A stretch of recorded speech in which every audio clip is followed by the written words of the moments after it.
Welcome to the Swim Swam podcast. I'm your host, Coleman Hodges, and joining us today, Princeton swammer turned fitness trainer, and she just participated in the final tryout in 2023 for the WWE. Today, we're sitting down with Elaina Gu.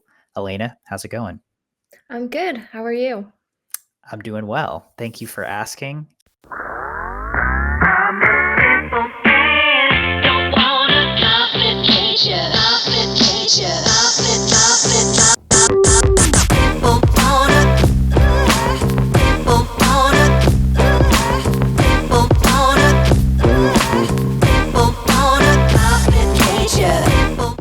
I have no information, no context about this world that you're about to dive into with us. So thank you for coming on and providing some context to your journey from swimmer to so much more. So first off, you made this final tryout for the WWE in 2023. How did this come about? Was this something that was on your radar? Did they contact you? Were you like, I've wanted to be a professional wrestler my whole life, even though I swam? So it kind of came out of the blue actually. I was I was in prep for a show not too long ago. I did a bodybuilding show back in end of November. But when I was in my prep, I received a message from the talent scouts of WWE on my Instagram asking me if I wanted if I was interested basically in trying out for the WWE, and I kind of didn't really have any idea of what that would entail just because I was that's not something that I really envisioned for myself. But yeah, so they reached out to me end of October while I was finishing up my prep, and I thought that it would be a great opportunity since it was after my show and I could go to Orlando, kind of feel things out and see what it was all about. So you go to Orlando. Take us through the journey. What happens then? It was I think it was like a 3.5 day tryout.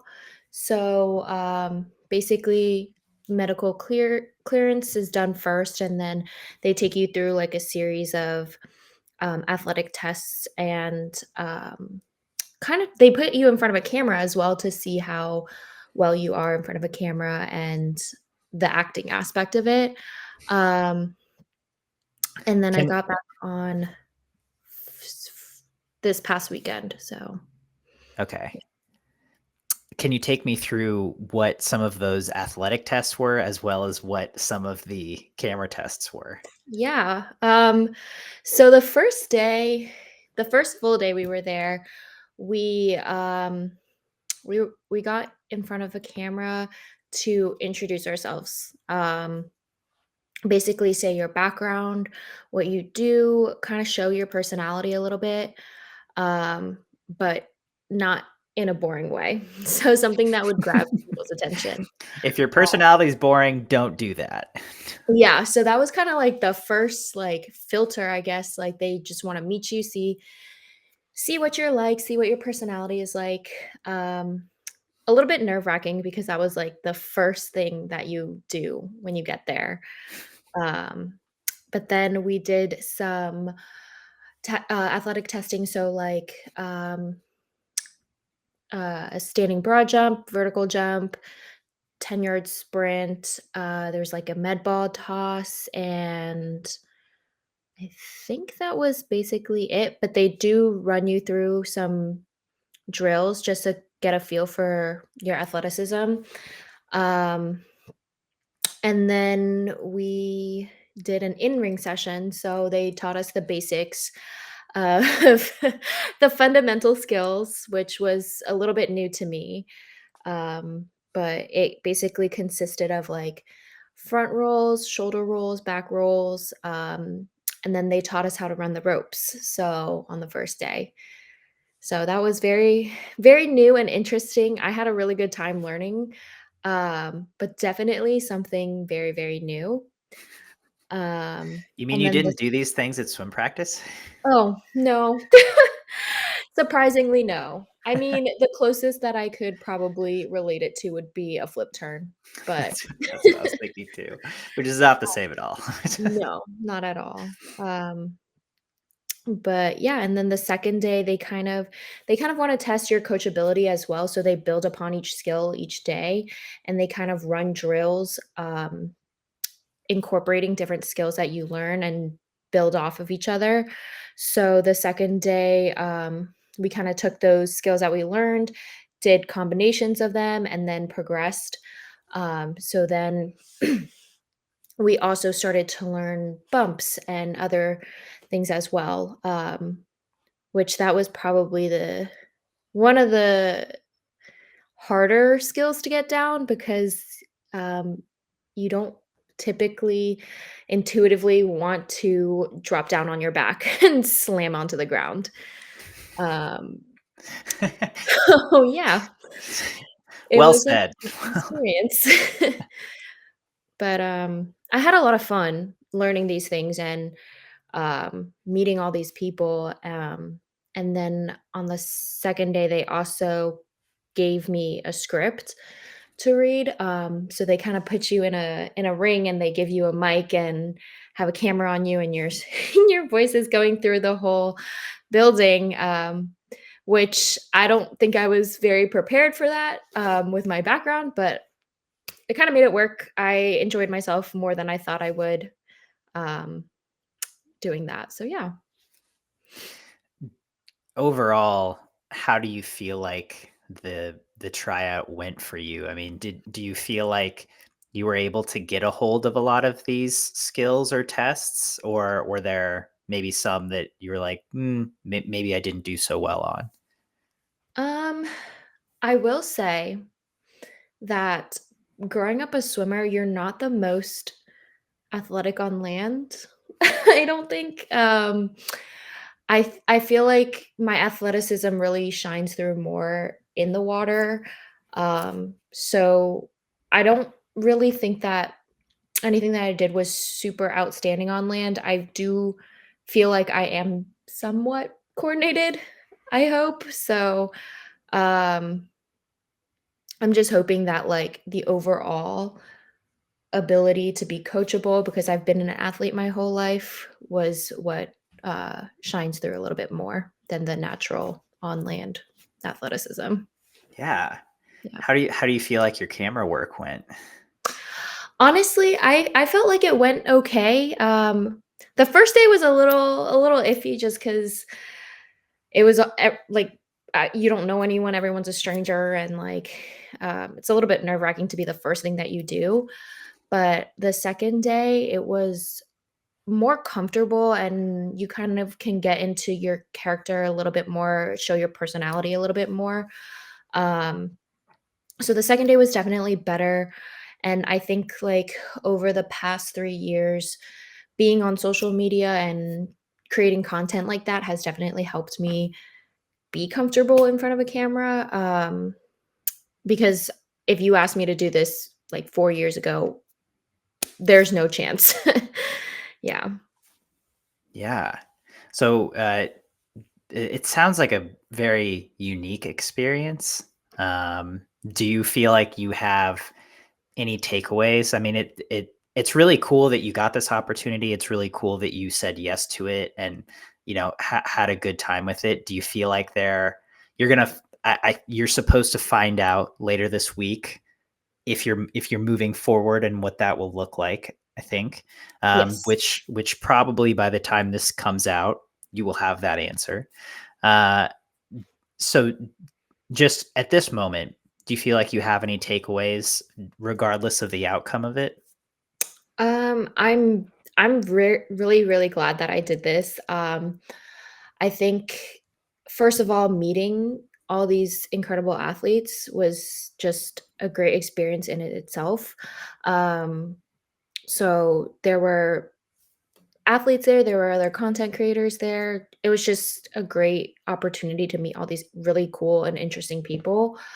Um, but I also feel like I learned a good amount about myself doing this. Again, like I said, I've never been one to be super comfortable in front of a camera, so kind of being pushed out of my comfort zone in that aspect and getting in front of a camera, reading a script, making it my own, kind of developing this character that was based off of my own personality was really cool. And I think that like it was a really short trip, but it really did kind of show me v- I guess, like, how to break out of my comfort zone and break out of my shell a little bit, show my personality a little bit more, so, regardless of the outcome, at least I came away with that. Yeah, Yeah. which that's really cool. Yeah. I mean, it sounds like a good experience, and hopefully, one way or the other, it's a path of growth. Yes. So you mentioned you were a lifelong swimmer. You've been swimming since you were a kid. How long is that? When did swimming start for you? Oh gosh, so I think I joined summer swimming when I was about 5 or 6, like, MCSL, um, and then I think I did club starting from when I was 7, and then competed all throughout high school, and then eventually swam for Princeton for all 4 years. So, I guess when I first started any kind of organized, like, team swimming was when I was 6 and finished out my career when I was, 22. So, When you finished your career at Princeton, was there any desire to keep swimming, or were you, I'm good? honestly, I was good. I think that doing like I love swimming still to this day, but I think swimming for however many years that was, it was a lot, and I definitely needed a break from it. Um, and I got that break because after I graduated, I moved to Kenya for a year, didn't swim at all, gave me a chance to miss the sport. Um, and then I came back and was naturally gravitated more towards, like, training, and I really love the athletic aspect of playing sports, so I kind of explored different avenues of that, and now being what is it, like 5, 6 years removed from the sport, I do miss it a lot, and, I think about, like, getting into racing shape from time to time, but I don't know, it would definitely be a shift in what I'm doing right now, but I do miss competing and I do miss racing a lot. There's a lot to unpack there. You moved to Kenya for a year after graduating from Princeton. Can you tell me a little bit more about Yeah. that? So while I was at Princeton, I studied ecology and evolutionary biology. I did my senior year thesis in South Africa, studying African elephants, and I loved it. I loved conservation. I loved wildlife conservation. So I found a fellowship through Princeton where I would spend a year in Kenya at a research center called Impala and basically be working with researchers there for wildlife conservation. So after I graduated, I took that fellowship and I moved moved to Kenya for a year. Um, and it was great. It was a great experience. It was very different. Again, pushed me way outside of my comfort zone. Um, Met a lot of cool people, international researchers. And it's a really cool facility just because, of the number of people that go there, and the number of people that you meet, and people are always coming and going doing their research, but being someone who lives there lived there long term and meeting all these people, learning about all these projects, it was really, an amazing opportunity and a incredible experience. So then, I mean, that sounds once in a lifetime, super cool. Again, eye opening, right? Like you said, you get to see all of these different projects happening, meet all of these different people. So take me through once you come back from Kenya. How did you start down this fitness path, especially for were you exercising while you were in Kenya? Um, kind of. We did have like a small gym, so we had like a couple free weights, but honestly, my knowledge of lifting and going to the gym wasn't too extensive. Just because as a swimmer, like our lifts were very geared towards swimming. Um, and we always had a coach, so I never had to do any of the research by myself. It kind of pushed me to find different avenues of exercising. So I did a good amount of running there, some light lifting, but all in all, it wasn't too big of a part of my life. Like I did some yoga too, which was cool, but I came back in 2020, and of course, it was the year of the pandemic. I'm guessing similar to a lot of other people, I started just like working out at my house and doing like body weight things and light dumbbell work, just because I honestly didn't really have anything else to do.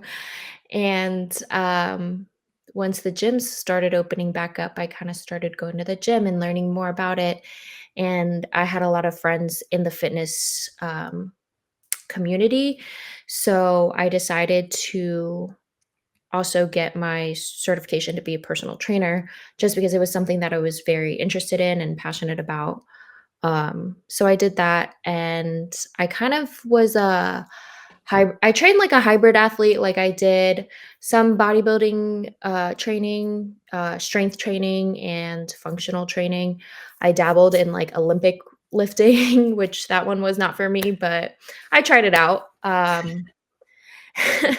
And then eventually in 2022, I decided to um, really take bodybuilding a little bit more seriously, hone in on my nutrition, and really focus on that style of training so that I could do competitions. I guess from the start of 2022 until now is when I've truly just like dedicated all of my fitness journey to being a bodybuilder and competing on stage for that. Yeah. What struck you about bodybuilding and specifically about competing in that? I think it was honestly, I liked the training style. Um, it was more interesting or I found more passion in that kind of training compared to powerlifting or functional training. Um, and I also it was seeing other bodybuilders and the development they had as people, not just like their physiques, but like how much growth they experienced from prepping for shows and how much passion they had for the sport. And I could see that like the transformation of these people in their physiques first, but also their confidence in themselves and their growth as a person. It just was very inspiring to me to try and do it for myself too. And my first prep, I it was hard. It is a hard sport, definitely for sure. But I did learn a lot about um, myself and about the sport and about fitness and nutrition. And I loved it. And I developed this passion for the sport, and I just continued to do it, and all the way up until now. So when you are training to compete, like for swimming, for example, you'll have a training cycle and then you'll have meets along the way, and then you'll usually have a focus meet, I don't know, 1 to 3 times a year, Mhm. right? What is the training cycle and competition cycle in bodybuilding like? Or what has yours been?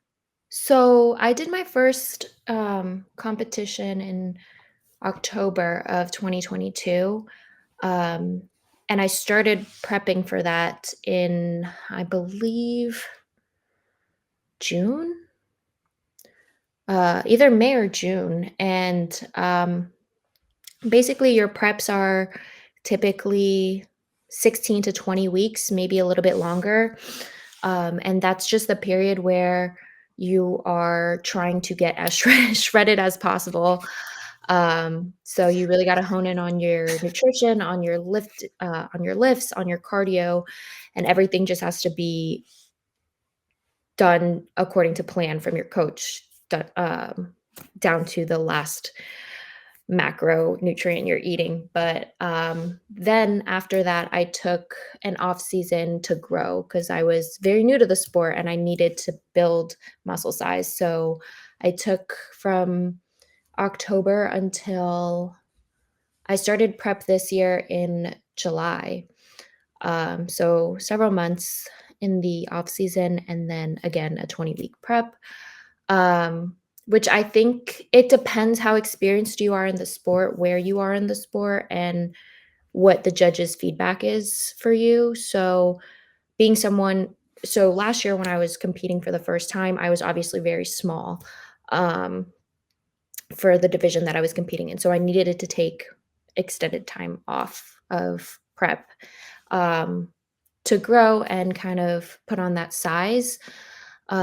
Some other people, if their feedback is not to put on too much size, but to maybe develop one specific muscle group a little bit more or get a little bit leaner, they will take a shorter off season because that's more doable in a shorter time frame. And then people will do anywhere from like 1 to like 3, 4 shows in a year or in a season. So, it really depends on the person and what their goal is and, um, kinda how their health markers are too, because being super lean for extended period of time is not great for your hormones and it's not great for your overall health, mental and physical. So it's just really person to person dependent in terms of the cycle of like how long in a year you're prepping versus how long you're growing. Totally. And then in terms of, you mentioned kind of growth as a person through this, not just physical growth. Do you feel like you've grown or seen yourself change through this process that's been, I guess, 2 years now? Yeah, so I feel like being in prep has definitely taught me a lot about um, gratitude. Gratitude, like I'm super grateful for all the people in my life, that support me in this passion of mine because it's not easy. Like you miss social gatherings, or when you go to social gatherings, you bring your own food, and it's kind of just it's different. And having people around me that support me and help me get to my goals is very it means a lot. And I've learned how many I guess like I've learned about the community that I've surrounded myself with. And it's just incredible to see that and how many people show up for you, um, and how many people want to see you win. And on the flip side, you return the favor as well. So, um, helping people when they're in prep and I'm in my off season, um, and just feeling that gratitude towards, first of all, everyone that is in my community, but also the ability to be doing a sport like this. Um, like my health. I've gone through 2 preps and I stayed relatively healthy throughout my preps, and being able to have the avenues to afford coaching and afford this very expensive sport through the nutrition and the competition fees and all of that. Like, I just feel very grateful for everything that I have, and, um, very grateful for everyone I have as well, if that makes sense. Absolutely. I mean, it's a great perspective to develop. I feel like any opportunity you get to grow your sense of gratitude is a good one. Yeah, definitely. So, me personally, when I stopped swimming, I never wanted to compete in anything again. Certainly from a physical standpoint. Right. Um, what you stopped swimming, and like you said, you wanted a break from the sport of swimming. What do you feel like is driving you to compete in a highly competitive field like this again? Honestly, I think it's in my nature to be very competitive. Um, and it's also o a big motivation for me is just to work towards a goal, and, I guess with bodybuilding, it's really just about beating yourself and bringing a better physique year after year, season after season. Um, and I think like working towards that and developing my physique in that way and kind of having direction is what really motivates me because I want to bring something better to the stage every time that I step on stage. I want to prove to myself that I can do it and prove to everyone else because I am stepping on stage for like a bunch of people to see. Um, but yeah, I would say like just working towards a goal and having that drive behind me is what makes me want to compete in something because I did take a very long time off of competing in anything because I just felt super burnt out. I felt like I couldn't handle it mentally. Um, But eventually, I think I took, like, 2, 3 years off of compete being competitive in anything, and then I started to kinda get this itch to, like, train towards something, and I did, a couple, like, fitness challenges, I guess, along the way, so that was when I kinda knew that, "Alright, I love training towards something, and I love challenging myself in this way." Um, so I kind of bit the bullet and was like, all right, I think it's time for me to get into another sport and see how that goes. Yeah, I mean, all swimmer or many swimmers are competitive by nature, right? Like Yeah. it adds up. You fit the mold. But I'm just curious because I think everyone is also a little different in that sense. But moving forward for you, what's hopefully by the time this comes out, we'll have news. We'll have a status update on the WWE Yes. situation.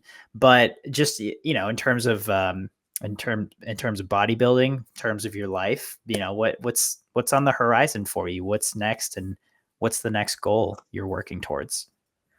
So I am kind of figuring that out a little bit. There's a lot of opportunities coming up for me, so I don't quite know exactly which avenue that I'm going to be going in just because a lot of things are up in the air. Um, but I have thought a lot about um, starting up a coaching business again, just because it is something that I am so passionate about and education, educating myself and educating other people on fitness and nutrition.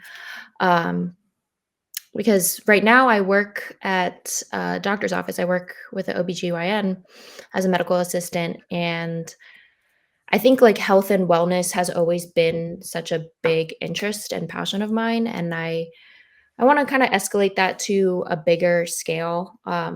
So I do have my personal training certification. I stopped my personal training business for a little bit as I was in prep. It was a lot to handle.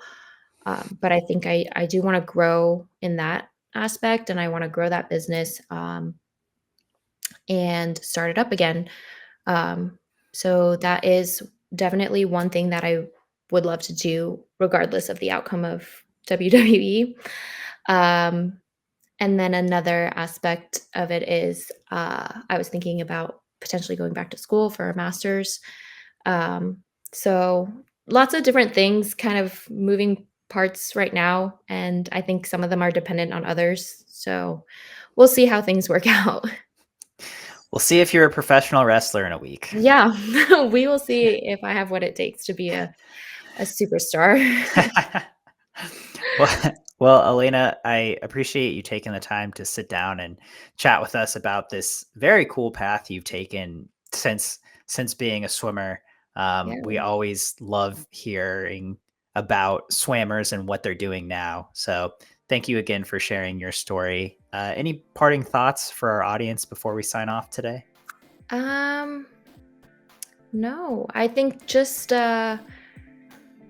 seeing that how far you can come from something that you've never expected is life is crazy that way, and I'm so grateful for every opportunity that I'm given. I'm very blessed.